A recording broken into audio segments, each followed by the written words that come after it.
Child Protection Party. Glad you could be with us for another one of our sessions on that we're actually calling Kids Matter. So those of you who may or may not know, we do have a podcast called Kids Matter that can be found on Spotify and wherever you go for your podcast. Worth having a look.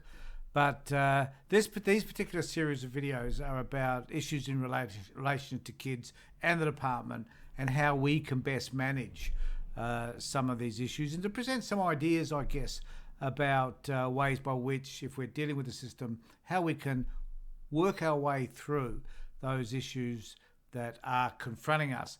Now, what we're going to ask you to do is that if you would like to continue to hear some of the messages that we're giving, we do ask you to subscribe to the Child Protection Party YouTube page, which is where you should have visited this particular video, even though you might have found it through Facebook and through our website. This is where it originally was sent. So please subscribe and ring the bell so you're going to get notifications in relation to other important videos. Now, the subject that I wish to talk about today is drugs and alcohol, and do they get in the way? Well, the quick answer is yes, they do. And that some of the issues that sit primarily around kids being removed are about drugs and alcohol. And I just want to say that if you've got a problem around alcohol, then go to AA, find a service that's going to help you to manage that. If you've got a problem, most of the problems around alcohol, even though it's a problem, we don't notice all that many issues being presented around alcohol misuse, even though I've certainly had a number of clients over the years where alcohol certainly has been a significant problem, and if it's overused, it is a problem, without a doubt. It's one of those things, though, that alcohol is probably the most toxic drug on this planet, but watered down and sold at the local bottle shop, it doesn't seem to be a problem unless you're buying stacks and stacks of it and misusing it. So, and it's legalized. However, other drugs, including prescription drugs, need to be considered here as well. But normally, cocaine, crack, heroin, and all the other drugs that are out there at the moment, none of them are helpful. And the department, and a lot of those drugs in particular, will sit in your system for a long period of time. And the department, I was talking to someone recently who was telling me about having to have a hair follicle test, which would probably can go back at least 6 months and tell the story about their drug use over that period of time. And if the department get hold of that, then they're going to determine the degree to which you have a drug problem. So there's no point in saying to them, as someone said to me recently, I just take drugs casually. It doesn't matter. If they're coming up and you've been using drugs for a reasonable period of time, then the department's just going to see you as a drug addict, and that's all there is to it. So how do we deal with the problem? And it's going to be really easy for me to say, give it up. Don't take drugs. Stay away from drugs. Stay away from alcohol. And it's not all that easy, particularly when your friends and your mates and everybody else is participating in it and they don't have an issue around kids being removed because they don't have any kids, the department doesn't know about them, whatever is the reason. But at the end of the day, they don't have the same issues that you may have. And they may not care either. And that's another thing. I had a client some time back who just said, I'm just going to dispense with all the toxic people in my life, the people that don't care about me, that don't actually care about my kids. I'm just doing away with them, because at the end of the day, they demonstrated to her that they were not interested in her. They were interested in socializing with her when she was taking drugs, and that was it. So she got rid of them. So think about the friends that are around you, how they encourage you, and what friends around you, given the situation you're in, would discourage you from taking drugs. Well, who's really supporting you around this drug taking thing? Now, the best answer I can provide for dealing with this, if the department's got an issue around your drugs, is simply not to take drugs, but also to ensure that you attend the tests. So one of the issues is when the department asks for a drug screen and you make an excuse for not attending. The first response the department's going to have is you're not attending because you're using. Now, that's not always the case. I had someone recently tell me, I have other appointments to do. I cannot be available. I may not be near where they want me to be tested at that time. I'm out and about, and as a result of that, I can't make it back. Either way, the department will think, because you refuse to do that test, that you have a drug problem.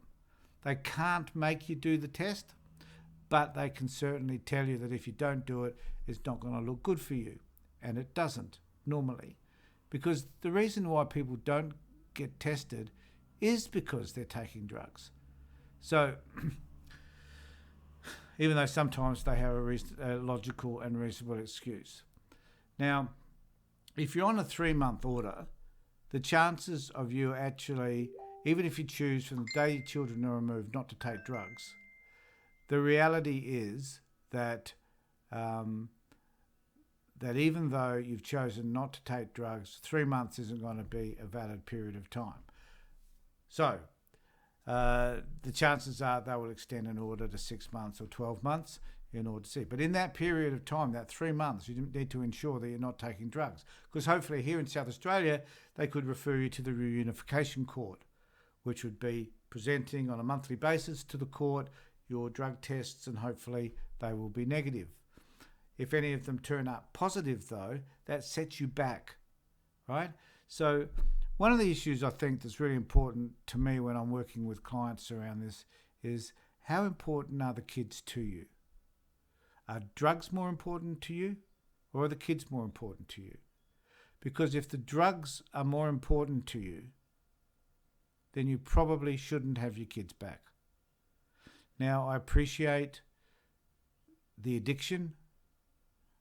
I appreciate the need to have drugs. Someone told me recently I had to take a drug.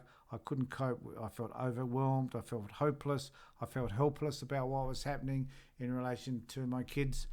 So I chose to take a drug. The point was, you chose to take a drug. And even though that case was before the reunification court, it is a stroke against you because you made that decision. Now, that person had been doing reasonably well for a period of time, so I don't necessarily understand why you would make that decision at that point. And sometimes people make that decision because they lose faith. They lose faith in themselves or their ability to be able to get their kids back. And so they just roll over to the system, if you like. And consequently, their chances of having children returned to them diminish. Every time you have a drug test and it comes back positive, you're throwing that opportunity away to have your kids back. Every time you consume alcohol and there's a violent outburst, the worst thing you can do is turn up to an access visit on drugs. And believe me, people can tell, or intoxicated, because people can smell it. So make sure that your accesses are free of that stuff, that you're not using it, and that you're just focused on getting your kids returned to you. So drug and alcohol, they're an issue. If they are an issue, then make sure that you're managing that and you refocus on the kids and ensure that the drugs don't become a primary part of your life. Thank you for watching this short video. Now, we do ask you to subscribe, and if you want further notifications around some of these videos, we want you to also ring the bell.